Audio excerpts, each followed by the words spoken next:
Good morning प्यारे बच्चों। हम लोग पढ़ रहे हैं अर्थशास्त्र का जो पहला चैप्टर है विकास। अर्थशास्त्र के पहले चैप्टर विकास के बारे में हम चर्चा कर रहे थे, जिसमें हमने पढ़ा था कि विकास किसे कहते हैं। अर्थशास्त्र में विकास का तात्पर्य आर्थिक विकास से होता है, जबकि विकास के कई प्रकार होते हैं, जैसे सामाजिक विकास, आर्थिक विकास, राजनीतिक विकास, सांस्कृतिक विकास, शैक्षिक विकास, शारीरिक विकास। ये सब विकास के प्रकार हैं और इन विकास के प्रकारों में हमारे लिए अर्थशास्त्र में विकास का मतलब आर्थिक विकास से है। तो आर्थिक विकास के बारे में हमने चर्चा की थी और देखा था कि विकास क्या वादा करता है। विभिन्न व्यक्ति विभिन्न लक्ष्य, कि विकास के जो लक्ष्य हैं अलग अलग व्यक्तियों के लिए अलग अलग होते हैं। आय और उनके लक्ष्य देखे थे। फिर राष्ट्रीय विकास के बारे में हमने चर्चा की थी, इसके बारे में लिखाया भी गया था आपको। कुछ चीज़ें और हैं जो आज एक पीडीएफ के रूप में आपको मिल जाएंगी। आज हम चर्चा करेंगे विभिन्न देशों या राज्यों की तुलना कैसे की जाए। आप देखते होंगे एक पीडीएफ बनाया था मैंने और वो पीडीएफ सेंड किया था। उस पीडीएफ में देश के बारे में, अपने देश के बारे में, संपूर्ण विश्व के बारे में संक्षेप में जानकारी दी गई थी कि विश्व में कितने देश हैं। भारत जो हमारा भारत देश है वह कितने राज्यों और कितने केंद्र शासित प्रदेशों से मिलकर बना हुआ है। तो उसके बारे में आप उस पीडीएफ को अच्छे से पढ़िए, आपको जानकारी हो जाएगी अपने देश और विश्व के बारे में। तो वही यहाँ पर बात की जा रही है कि विभिन्न देशों, विश्व में जो अलग अलग देश हैं और राज्यों की तुलना, भारत में जो 28 राज्य और 8 केंद्र शासित प्रदेश हैं उनकी तुलना कैसे की जाए, कैसे कंपेयर किया जाएगा कि कौन सा देश विकसित है, कौन सा देश विकासशील देश है, कौन सा देश गरीब है, कौन सा देश अमीर है, कौन सा राज्य अमीर है, कौन सा राज्य गरीब है, कौन सा राज्य विकसित है, कौन सा अविकसित है, कहाँ के लोगों को मूलभूत सुविधाएं जीवन जीने के लिए उपलब्ध हैं, कहाँ के लोगों को जीवन जीने के लिए मूलभूत सुविधाएं उपलब्ध नहीं हैं, इत्यादि के बारे में हमको तुलना करनी है। तो उसके लिए क्या मानदंड होना चाहिए, तो वही इसमें लिखा हुआ है कि विभिन्न देशों या राज्यों की तुलना कैसे की जाए, इसके बारे में आज हम चर्चा करेंगे। आप पूछ सकते हैं कि अगर विकास का अर्थ अलग अलग हो सकता है, आप देखे थे कि अलग अलग व्यक्तियों के लिए विकास का अलग अलग मतलब है, तो फिर कुछ देशों को विकसित और कुछ को अविकसित कैसे कहा जा सकता है।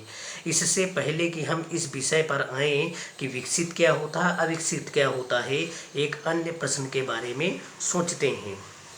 जब हम भिन्न भिन्न चीज़ों की तुलना करते हैं, जब हम भिन्न भिन्न चीज़ों की आपस में तुलना करते हैं तो उसमें समानताएं और अंतर दोनों हो सकते हैं। किसी भी वस्तु की आप तुलना करते हैं तो कुछ समानताएं होती हैं और कुछ असमानताएं होती हैं। हम इनकी तुलना करने के लिए किन पहलुओं का प्रयोग करते हैं, कक्षा में विद्यार्थियों को ही देखते हैं। एक उदाहरण देकर बताया गया है कि कैसे हम तुलना करते हैं किसी वस्तु की। जब हम किसी वस्तु की किसी वस्तु से तुलना करते हैं तो उसमें कुछ समानताएं भी हो सकती हैं और कुछ असमानताएं भी हो सकती हैं, और कक्षा के विद्यार्थियों के एक उदाहरण के माध्यम से यहाँ इस बात को समझाने का प्रयास किया गया है। हम विभिन्न विद्यार्थियों की तुलना कैसे करते हैं, उनमें विद्यार्थियों में, क्लास में अगर विद्यार्थी हैं तो कक्षा में विद्यार्थी हैं तो उनमें ऊंचाई, स्वास्थ्य, प्रतिभा और रुचि के अनुसार अंतर है सबकी। कोई छोटा है, कोई लंबा है, कोई नाटा है, कोई मोटा है, कोई पतला है, कोई स्वस्थ रहता है, कोई अस्वस्थ रहता है, कोई प्रतिभाशाली है, कोई मूर्ख बुद्धि का है, मूढ़ बुद्धि का है। किसी की आर्ट बनाने में रुचि है, कला बनाने में रुचि है, तो किसी की कृषि कार्य करने में रुचि है। तो अलग अलग जो क्लास में जो कक्षा होती है, कक्षा में अलग अलग प्रकार के विद्यार्थी होते हैं और उनमें अलग अलग प्रकार से अंतर पाया जाता है, जैसे ऊंचाई के अनुसार, स्वास्थ्य के अनुसार, प्रतिभा के अनुसार, रुचि के अनुसार। हो सकता है सबसे स्वस्थ विद्यार्थी सबसे पढ़ाकू विद्यार्थी ना हो, जो सबसे स्वस्थ है हो सकता है वो सबसे ज़्यादा पढ़ने वाला ना हो। सबसे बुद्धिमान विद्यार्थी हो सकता है मित्रता व्यवहार ना रखता हो, जो बुद्धिमान विद्यार्थी हो सकता है वो लोगों से मित्रता ना रखता हो। तो हम विद्यार्थियों की तुलना कैसे करते हैं, हम जो मापदंड प्रयोग करेंगे वह तुलना के उद्देश्य पर निर्भर करेगा कि अगर विद्यार्थियों की हम आपस में तुलना करते हैं तो किस आधार पर हम तुलना कर रहे हैं। वो आधार महत्वपूर्ण है, उद्देश्य महत्वपूर्ण है। जैसे हम मान लीजिए कोई खेल कूद की टीम बनाना चाहते हैं तो हम खेल कूद में रुचि रखने वाले जो बच्चे हैं उनके बीच में आपस में प्रतिस्पर्धा करा के खेल कूद में विद्यार्थियों का चयन करेंगे। इसी प्रकार वाद विवाद कि टीम का यदि हमको चयन करना है तो वाद विवाद की टीम में प्रतिभागी जो छात्र होंगे वो प्रतिभाग करेंगे, फिर उनके बीच में आपस में प्रतिस्पर्धा करा के वाद विवाद के लिए टीम बनाई जाएगी। इसी प्रकार संगीत में रुचि रखने वाले लोग होते हैं, बच्चे होते हैं, पिकनिक के लिए टीम, सबके चयन के लिए अलग मापदंड होंगे, अलग अलग मापदंड होंगे। अगर खेलकूद की टीम बनाना है तो उसके लिए अलग मापदंड होंगे, चयन करने के बाद विवाद की टीम बनाना चाहते हैं तो उसके लिए अलग मापदंड होंगे, संगीत की टीम बनाना चाहते हैं तो उसका चयन करने के लिए अलग मापदंड होंगे, पिकनिक के लिए कोई टीम बनाना चाहते हैं तो उसके लिए अलग मापदंड होंगे। फिर भी अगर हमें किसी उद्देश्य से कक्षा के विद्यार्थियों की सर्वांगीण प्रगति के बारे में मानक चाहिए तो हम उसे कैसे चुनेंगे। सर्वांगीण प्रगति का मतलब कि हर क्षेत्र में, कि उसकी शिक्षा में भी रुचि हो, पढ़ने में भी रुचि हो, खेल में भी रुचि हो, संगीत में भी रुचि हो, खेल कूद में भी रुचि हो, सारे आधारों पर यदि हम विद्यार्थियों के बीच में तुलना करना है तो उसके लिए सबसे उपयुक्त मानक क्या होना चाहिए। सामान्यतया हम व्यक्तियों की एक या दो महत्वपूर्ण विशेषताएं लेकर उनके आधार पर तुलना करते हैं। यही होता है, एक दो विशेषताएं हम देखते हैं और आपस में तुलना कर देते हैं, जबकि सारी विशेषताएं नहीं देखते हैं। तो किसी भी बालक की यदि आपस में तुलना करना है, किसी व्यक्ति की तुलना करना है, किसी वस्तु की तुलना करना है तो उसके सर्वांगीण पहलुओं पर ध्यान देना होगा, सारे पहलुओं पर ध्यान देना होगा, उसके बाद हमको आपस में तुलना करनी चाहिए। लेकिन होता क्या है कि हम एक या दो विशेषताएं होती हैं, उन्हीं विशेषताओं के आधार पर आपस में तुलना लोगों की कर देते हैं। तुलना के लिए क्या महत्वपूर्ण विशिष्टताएं चुनी जाएं, इस पर मतभेद हो सकते हैं। विद्यार्थियों का मित्रतापूर्ण व्यवहार और सहयोग भावना, उनकी रचनात्मकता या उनके द्वारा प्राप्त अंक अलग अलग। यही बात विकास पर भी लागू होती है। जैसे विद्यार्थियों की हम आपस में तुलना करते हैं अलग अलग मापदंड के आधार पर, उसी प्रकार विकास की यदि हम बात करेंगे तो विकास की भी जो तुलना होती है, यही बात विकास पर भी लागू होती है। देशों की तुलना करने के लिए उनकी आय सबसे महत्वपूर्ण विशिष्टता समझी जाती है। आपस में दो देशों की तुलना करनी है तो उनकी आय के आधार पर तुलना की जाती है। जिन देशों की आय अधिक है उन्हें कम आय वाले देशों से अधिक विकसित समझा जाता है। जिन देशों की आय अधिक होती है उन्हें कम आय वाले देशों से अधिक विकसित समझा जाता है।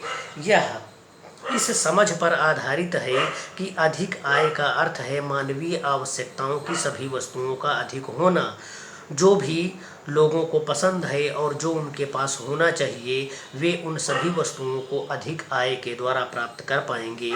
इसलिए ज़्यादा आय अपने आप में एक महत्वपूर्ण लक्ष्य समझा जाता है। तो देशों की तुलना करने के लिए आय को मानक बनाया जाता है। किसको मानक बनाया जाता है? आय को। जिस देश की आय अधिक होती है उसे माना जाता है कि वह देश समृद्धशाली देश है, विकसित देश है, अमीर देश है, और वहाँ के लोगों को जीवन जीने की जो मूलभूत आवश्यकताएं होती हैं, रोटी, कपड़ा, मकान, सड़क, बिजली, स्वास्थ्य, शिक्षा, ये सब उन्हें उपलब्ध हैं। अब वहीं जिन देशों की आय कम होती है उन्हें गरीब देश माना जाता है, विकासशील देश माना जाता है, और ये माना जाता है कि यहाँ के लोगों को जीवन जीने के लिए जो मूलभूत चीज़ें होनी चाहिए वह उन्हें पर्याप्त मात्रा में उपलब्ध नहीं है। तो एक तो मानक हो गया कि आय के आधार पर हम तुलना कर देते हैं।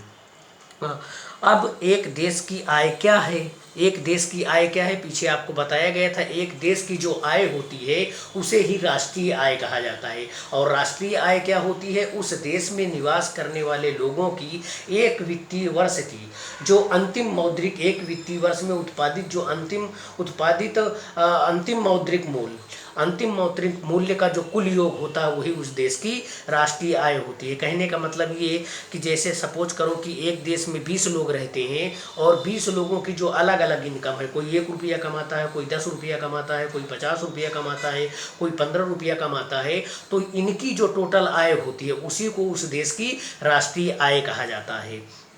अब एक देश की आय क्या है?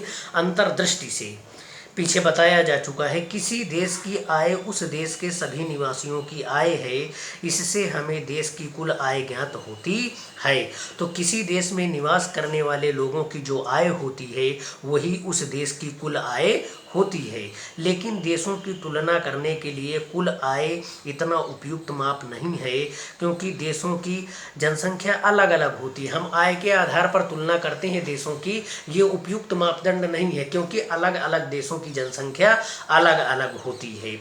कुल आय की तुलना करने से हमें यह ज्ञात नहीं होगा कि औसत व्यक्ति क्या कमा सकता है। अभी इसको यहाँ समझाएंगे, यहाँ औसत आय ये उदाहरण है, इससे आप समझ जाएंगे अच्छे से। कुल आय की तुलना करने से हमें यह ज्ञात नहीं होगा कि औसत व्यक्ति क्या कमा सकता है। क्या एक देश के लोग दूसरे देश के लोगों से बेहतर हैं, इसलिए हम औसत आय की तुलना करते हैं, जो कि देश की कुल आय को कुल जनसंख्या से भाग देकर निकाली जाती है। औसत आय को प्रति व्यक्ति आय भी कहा जाता है। एक पीडीएफ सेंड किया गया है, उस पीडीएफ में आप देखेंगे औसत आय लिखा गया है। औसत आय को ही हम प्रति व्यक्ति आय कहते हैं। तो दो आय हुई, कुल आय जिसे हम राष्ट्रीय आय कहते हैं, और एक होता है औसत आय। तो राष्ट्रीय आय और औसत आय, औसत आय को ही हम प्रति व्यक्ति आय कहते हैं। राष्ट्रीय आय क्या होती है? एक देश में रहने वाले किसी देश में रहने वाले लोगों की जो जनसंख्या होती है उनकी आय का योग होता है। सपोज करो हमारे भारत देश में 5 लोग निवास करते हैं, और ये 5 लोग कौन है? ABCDE, ये 5 लोग हैं। A 10 रुपया कमाता है, B 20 रुपया कमाता है, C 30 रुपया कमाता है, D आपका 50 रुपया कमाता है, E 100 रुपया कमाता है। तो ये अलग अलग सब कमाते हैं, सबकी अलग अलग इनकम है। अब इसको हम जोड़ देंगे टोटल इनकम को, तो क्या हो जाएगी? राष्ट्रीय आय। जैसे 100, 150, 30, 180, 20, 200, 210, ये टोटल जो 210 हुई, ये क्या हो गई? हमारे भारत देश की कुल राष्ट्रीय आय हो गई। अब इस 210 में हम भाग किसका दे देंगे? जनसंख्या का। कितनी जनसंख्या है? 5। 1 2 3 4 5 का भाग दे देंगे, तो 5 चौके 20, 5 दूना 10, है ना, 42 आई। तो ये 42 क्या हो गई? यही 42 आपकी औसत आय हो गई, प्रति व्यक्ति आय हो गई। तो अब देखो, हम तुलना क्या करते हैं देशों की, कि दो देशों की तुलना करने के लिए हम आय को आधार बनाते हैं। राष्ट्रीय आय के आधार पर दो देशों की तुलना करते हैं। जिस देश की राष्ट्रीय आय अधिक होती है उस देश को समृद्ध माना जाता है, और जिस देश की राष्ट्रीय आय कम होती है उसे गरीब देश या विकासशील देश माना जाता है। तो यहाँ देखने में तो लगता है जैसे दो देशों की हम तुलना करें, अमेरिका और भारत की, तो भारत की जनसंख्या बहुत है, अमेरिका की जनसंख्या कम है, और जनसंख्या कम होने के साथ साथ वहाँ के लोगों की प्रति व्यक्ति आय भी अधिक है, तो वहाँ की कुल राष्ट्रीय आय भी अधिक है। इसी प्रकार भारत की आप बात करेंगे तो भारत की जनसंख्या अधिक होने के साथ साथ यहाँ के लोगों की जो प्रति व्यक्ति आय है वो बहुत कम है। तो आय के आधार पर जो तुलना की जाती है वह उपयुक्त मापदंड नहीं होता है। इसलिए हम क्या करते हैं, हम औसत आय या प्रति व्यक्ति आय निकालते हैं, और प्रति व्यक्ति आय के आधार पर देशों की तुलना करते हैं। लेकिन औसत आय या प्रति व्यक्ति आय भी दो देशों के बीच में तुलना करने का एक उपयुक्त मापदंड नहीं है। इसीलिए 1990 ईस्वी में यूएनडीपी ने मानव विकास सूचकांक तैयार किया, और इस मानव विकास सूचकांक में 3 मानक निर्धारित किए गए कि इन 3 मानकों के आधार पर ही दो देशों के बीच तुलना की जाएगी। तो सबसे पहले क्या है, आय के आधार पर हम देशों की तुलना करना शुरू किए, राष्ट्रीय आय के आधार पर। फिर राष्ट्रीय आय में कुछ कमियां थी तो हमने क्या किया, औसत आय या प्रति व्यक्ति आय निकाला, और प्रति व्यक्ति आय या औसत आय के आधार पर दो देशों के बीच में या दो राज्यों के बीच में तुलना करने लगे। इसमें कुछ कमियां पाई गई तो फिर हमने क्या अपना लिया, मानव विकास सूचकांक।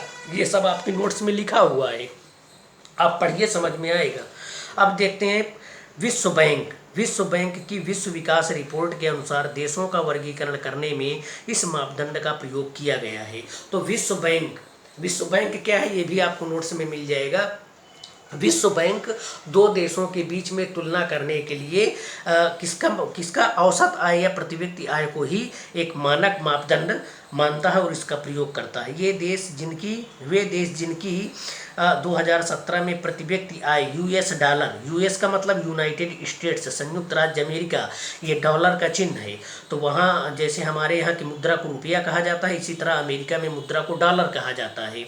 तो अमेरिकी डॉलर 12,056 प्रतिवर्ष या उससे अधिक है, उसे समृद्ध देश या और लिखा है कि अगर अमेरिकी डॉलर 2017, वे देश जिनकी 2017 में प्रति व्यक्ति आय अमेरिकी डॉलर 12,056 प्रतिवर्ष या उससे अधिक है, उसे समृद्ध देश, और मतलब जिस देश की प्रति व्यक्ति आय 12,056 अमेरिकी डॉलर से ज़्यादा है, उसे समृद्ध देश माना जाएगा। जबकि वे देश जिनकी प्रति व्यक्ति आय अमेरिकी डॉलर 995 प्रतिवर्ष या उससे कम है, उन्हें निम्न आय वाला देश कहा गया है। अमेरिकी डॉलर 995 रुपये प्रतिवर्ष से कम है यदि प्रति व्यक्ति आय, तो उस देश को क्या माना गया है? निम्न आय वाला देश। वहीं 12,056 अमेरिकी डॉलर प्रति व्यक्ति आय अगर है किसी देश के निवासियों की, तो उसे समृद्ध देश माना गया है।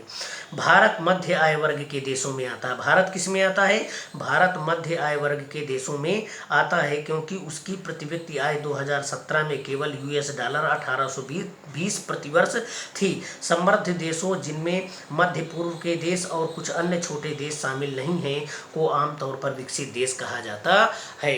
तो अभी तक हम देखें कि दो देशों के बीच में तुलना करने के लिए हम आय को आधार मानते हैं, राष्ट्रीय आय को आधार मानते हैं। राष्ट्रीय आय में कुछ कमियां थी, तो विश्व बैंक ने कहा कि प्रति व्यक्ति आय के आधार पर, प्रति व्यक्ति आय को ही हम औसत आय कहते हैं, प्रति व्यक्ति आय के आधार पर दो देशों के बीच में तुलना की जाएगी। फिर इसमें भी कुछ कमियां आई, तो इसको दूर करने के लिए 1990 ईस्वी में संयुक्त राष्ट्र संघ ने UNDP United Nations Development Programme, संयुक्त राष्ट्र विकास कार्यक्रम के माध्यम से एक मानव विकास सूचकांक तैयार किया जाता है, जिसमें 3 मानक होते हैं, और 3 मानकों के आधार पर दो देशों के बीच में तुलना की जाती है। अब हम पढ़ेंगे औसत आय क्या होती है, कैसे निकाली जाती है।